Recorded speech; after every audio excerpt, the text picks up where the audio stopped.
से दिन मकर संक्रांति रे मल्लिकासपुर माटी को धन्य करी जन्मग्रहण करथिले फकीर मोहन सेनापति।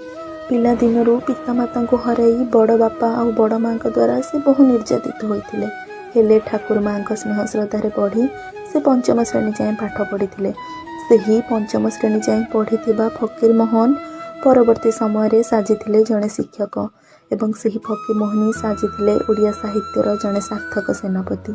ओडिया भाषा आंदोलन से जड़े मुख्य महारथी साजिले। एही साहित्य पथरे तांकर मुख्य सहायिका साजिले तांकर द्वितीय पत्नी कृष्ण कुमारी। ओडिया साहित्य जगत को से भेटिदेले अनेक कविता गल्प और उपन्यास। सेथिपाई तो ए ओडिशा माटी तार श्रद्धालु दृष्टि रे तांको व्यास कविर आख्या देइथिला।